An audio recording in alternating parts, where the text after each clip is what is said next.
morning, everybody. Daniel Whited, and it is the doctor's clinic call where the world is your waiting room. I've got a horrible, unbelievable signal, and so we've got Dr. Kirk Fisnick on here who can carry the call with ease, and Miss Helen's here to back him up if he needs some extra help. But today, man, we're going to talk a little bit about prevention and changes in life happens. You want to be prepared ahead of time. I tell people all the time, don't wait until you're thirsty to start digging a well. That's just no country saying, and that's what we want to do here. We want to be in that position to where we're ready to rock and roll and make things happen. So, Doc, welcome to the call, buddy, and just take it away if you can. And that's what I'm saying, Doc. Back at you. Okay, well, DW, thanks for always being here, and no matter what the reception is, you seem like you always get on, at least for a little bit. I appreciate that. So, folks, it really is, it's about prevention. I tell people all the time, every day people ask me, they'll call me up and they'll say, how do we cure cancer? And I tell them, I said, the only cure for cancer is don't get it in the first place. And that really is the truth. Prevention is the cure. And that's true with a lot of diseases. And you have to figure out, what are you going to do? And you have to dig around. You have to take some time to really start digging and find some good sources of information. The other day, I was reading information on sugar. And back in the 50s and 60s and early 70s, the sugar industry was actually paying hundreds of thousands of dollars to these researchers to have these top researchers inform the American public that sugar was good for you, that refined sugar was good for you. How ludicrous was that when you think about it? How ludicrous of an idea was that? But because this doctor was considered to be basically the go-to doctor on nutrition in the United States, he advised the U.S. Department of Agriculture, and then one of his co-partners, who was also an instructor at Harvard, was one of the directors at the Department of Agriculture at the United States government. And it turns out they were paid hundreds of thousands of dollars over the years, probably close to $1 million, to tell us that sugar was good, sugar was healthy. And what they did is they shifted the blame to fat. And they said fat was bad. It was fat that caused heart disease. And you think back, for those of us that are old enough to remember, some of you youngsters probably don't remember, but for those of us that are old enough, I'm 55 years old, I remember, everything was low fat, everything. Don't eat any fat because that's bad for you. That's what causes heart disease. And so we saw that. And yet obesity continued to rise. Heart disease, the rate, it just continued to rise. Cancer rates continue to rise. And so you start looking at it. So if we're going to start talking prevention, which is what the topic of today is, I'm not going to sell you any products. I'm going to tell you, first thing that you want to do is you want to make some changes. And everybody's scared of change. And everybody is afraid of that you're telling them that what they've been taught all their life. For some of us, like me, I've been taught all my life, fat is bad, that's what we've been taught. And all of a sudden, now I'm going to come at you and I'm going to say, yeah, forget everything that you learned, everything that you've been taught, the things that your parents taught you, the things that your teachers taught you, wrong. It's all wrong. And now we have to go back and we have to start making those changes. And the other day on Facebook I posted, I said, if you're in a rut, which is where we are, even a small step in the right direction will get you heading to the right place. And that's where you have to start. So start looking at your diet. What'd you have for breakfast this morning? Did you have a bowl of cereal? Well, think about this. Those two same researchers, educators at Harvard, they were the ones that started the idea, the fallacy, that enriched food was just as healthy as real food. They said that if they took all the vitamins out of wheat and fed that to the cows and replaced it with chemically made vitamins, they said that's just as good for you. It's just as healthy. I mean, think about that. One is made by the Creator. It's made for us. It's healthy, and it's made so that your body knows what to do with it, how to absorb it. And the other one is made in a laboratory. And enriched foods they don't have the same nutritious value. Your body doesn't know what to do with them. I mean, so take a look. Did you have cereal this morning with enriched with vitamins and that? I mean, start having some fruit and vegetables and start having, eggs, and don't be worried so much about the fats. Be worried more about the refined sugars. And the thing about it is that really in reality, we don't need to have that many carbs, because your liver will do something called gluconeogenesis, which means gluco, which is sugar, neo, which means new, and genesis is production. So your body will make sugar from the fats and the proteins and the things that you're taking in your diet. So you don't have to necessarily take in any carbohydrates, any processed foods, because your body will go through and it'll make these. So one of the things that I teach people is that first thing in the morning, before you really get going, before you have your cup of coffee, before you have even before you brush teeth, because there's a little sweetener in toothpaste, before you do that, have a big glass of water. If you've got a hydrogen water machine, have a big glass of hydrogen water. And what that's going to do is that the water, it triggers your brain into being a hydrogen powered power plant rather than a sugar powered. Like if you have a bowl of cereal right away in the morning, then what happens is for some reason it triggers the brain. It says, hey, we're going to be eating sugar today. But if you have water, it goes through electrolysis, just like our hydrogen water machines, and it splits the hydrogen and the oxygen, and it uses the hydrogen for energy, and it's very, very efficient, and it actually makes it so that the brain functions better from everything that I've been reading on. So, there's some preventative tips that you can do, and it doesn't cost you anything. It just means making those little changes, and then these guys these doctors from Harvard, they would teach that it was good to have a soda mid-morning and mid-afternoon. They said that's a good snack for you. It's a good nutritious snack to have a soda, to have a Coca-Cola. And I read that. I guess I didn't remember that. I didn't know that they had said that they had taught us that. But I just kind of chuckled when I read that, and I thought, really, wow.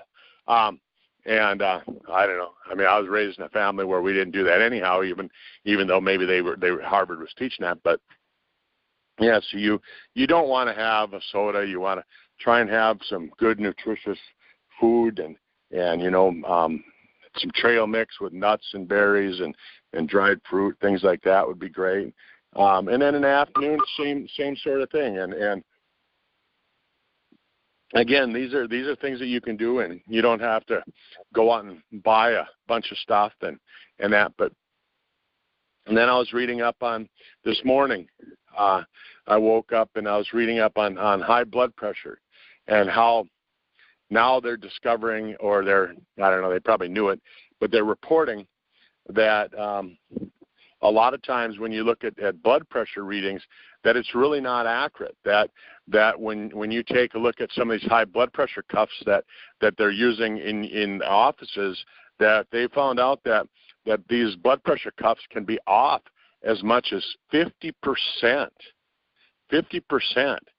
And so if you go to the doctor and they say, hey, you know, Kurt, your blood pressure's up today. And now I'm going to question them and say, is it really?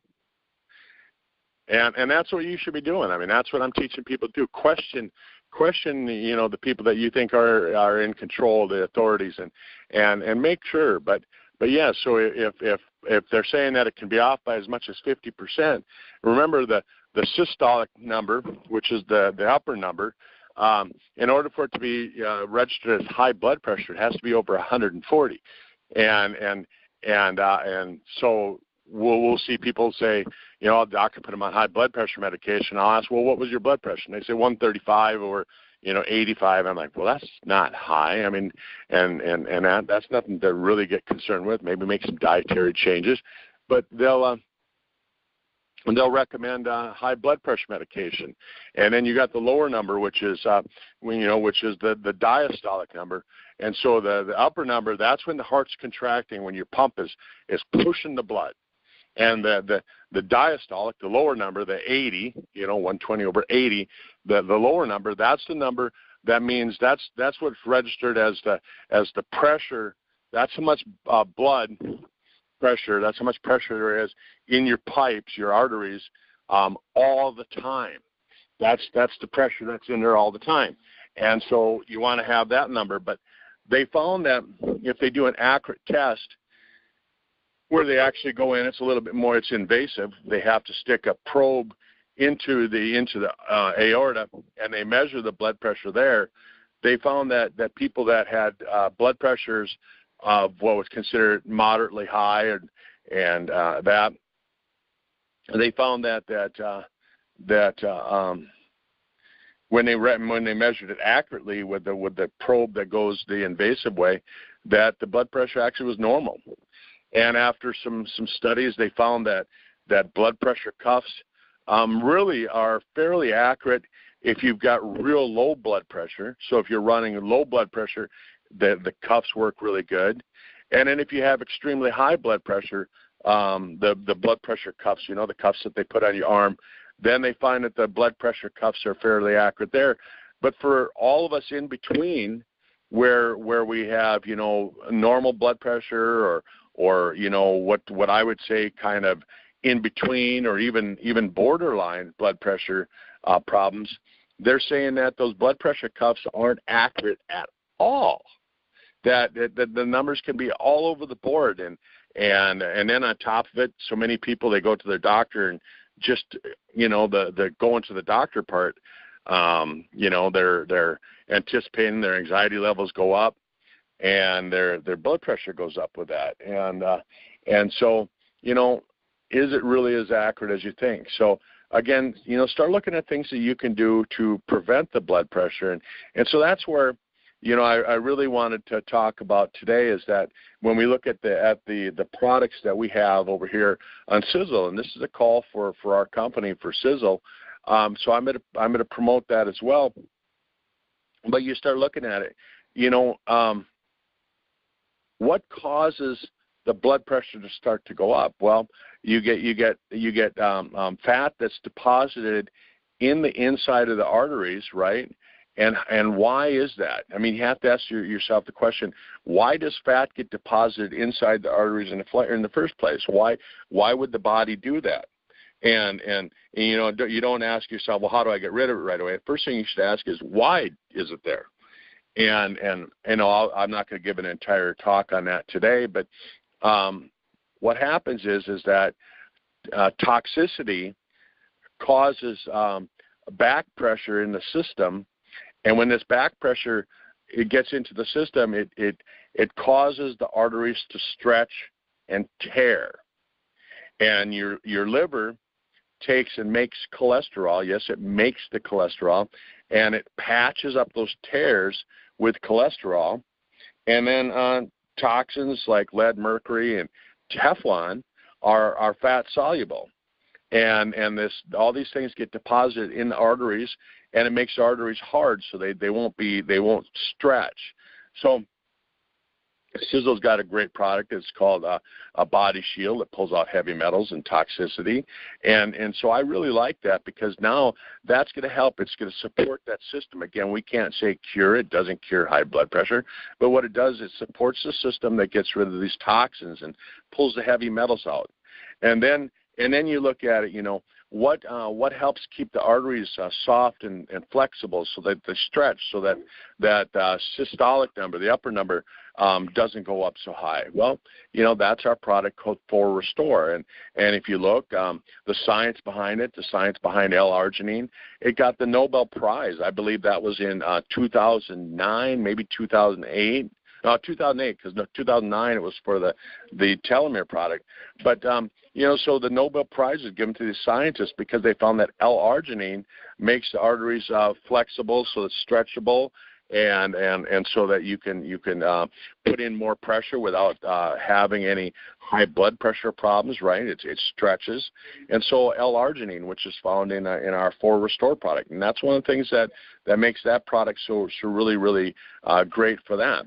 But, as far as the toxicity that creates the problem, the toxicity that causes the arteries to get clogged up so that your liver starts making that cholesterol that goes in there and patches up the tears that were created. What was that? Well, that came from sugar.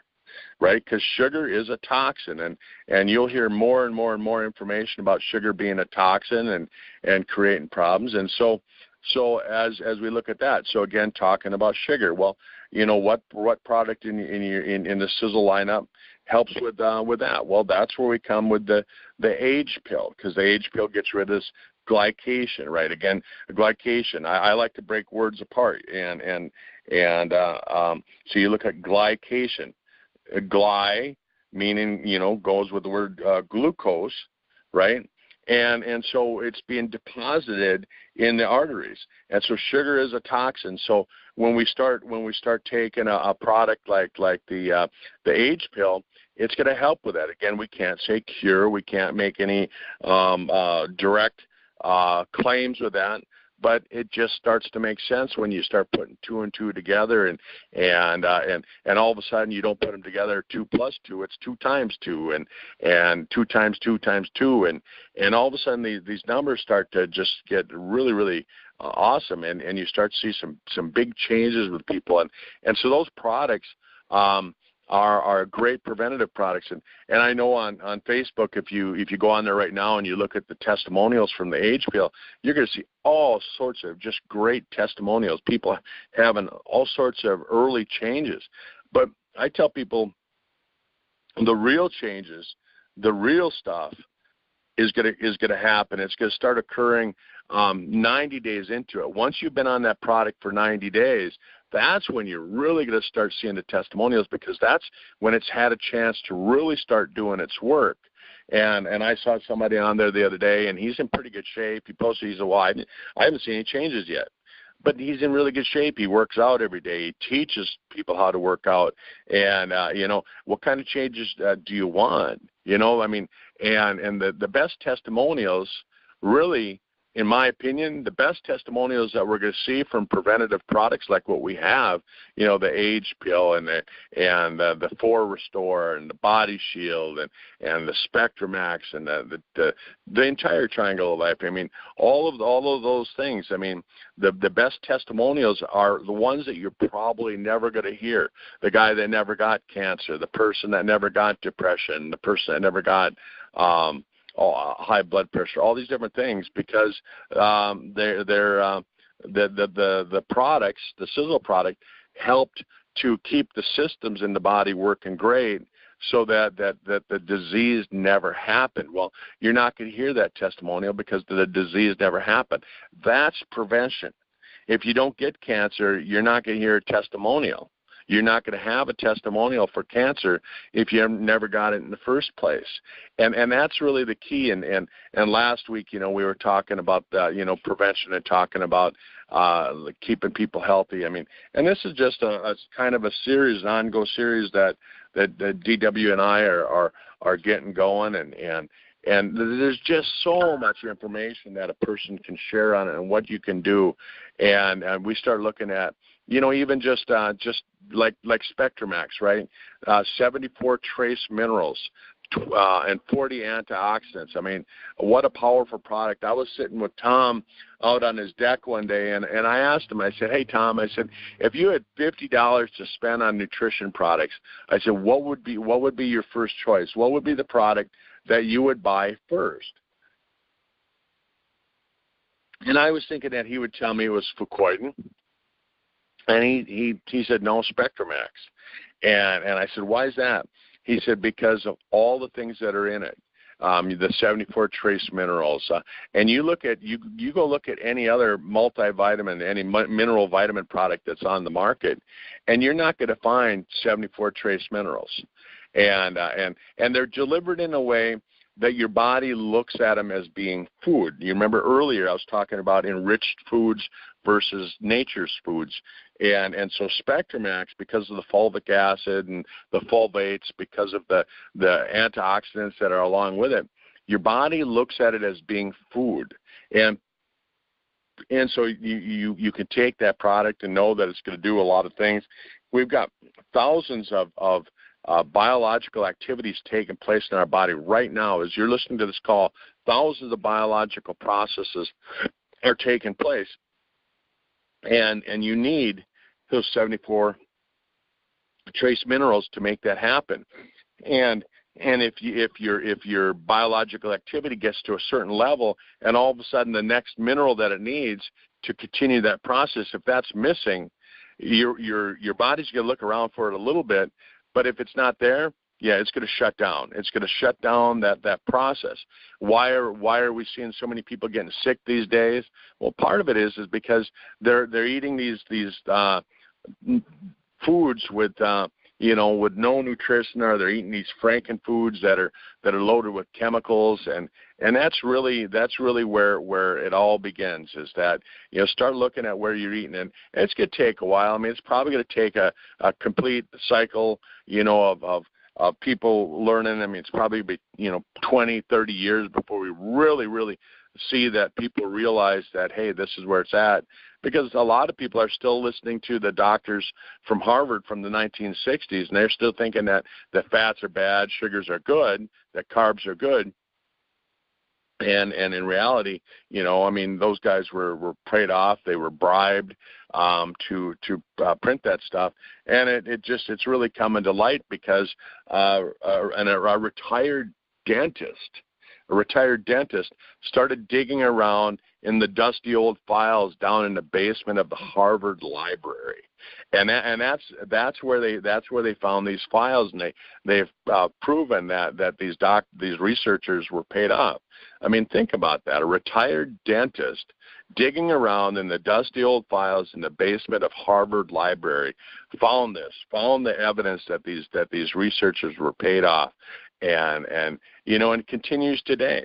It continues today. A lot of the research has been proven to actually be research that they have an agenda. They want to prove that what they're saying is good, so they pay somebody to falsify the records. And I've heard that up to 80% of medical research is flawed because of this. 80%. So that means 20%. Which 20%? How do you know? How do you know? How do you know that I know? Well, I mean, that's the thing that we have to go by. And sometimes, I know that I look back and, oh, man, I gave the wrong information. And then I have to go back and retract what I said. And I'm because you just don't know. But I remember when I first got into my clinic back in the early 90s, I wrote a letter to the editor in the Fargo newspaper because their headlines back then in the early 90s, they had like a series of basically, I don't remember the exact headlines, but it said, why are children getting so fat? Why is obesity such a problem with kids? And I remember I wrote a letter to the editor. I basically said, you guys are stupid. I said, the answer is because they're walking to school with a Mountain Dew in their hand and eating a ho-ho Twinkie or whatever it happens to be, and it's pure sugar. I said, that's the problem. And the like 2 days later, the president of Mindak Sugar Cooperative, he wrote a letter to the editor, and he said Dr. Fisnick should stick to chiropractic and quit talking about nutrition. He doesn't know what he's talking about. Sugar is good for you. We've got the studies. And I just kind of chuckled way back then, and I didn't have this information that this dentist found at Harvard. But think about that, think about that. In the 1990s, I'm being blasted by the president of the Mindak Sugar Cooperative because I'm pointing out the obvious. So anyhow, thanks for joining us on the doctor's clinic call this morning, and I hope that I gave you a little bit of information that you can go out and you can share with other people, information that you can change your life and maybe get a little bit healthier, and that's the goal. And these wonderful products that we have with Sisel, I mean, they are changing lives. I mean, and I'm so happy that I found Tom, and I found this company. It is exactly where I needed to be at the right time. Thanks, everyone. Have a wonderful day. I'll be back next Tuesday. Bye-bye.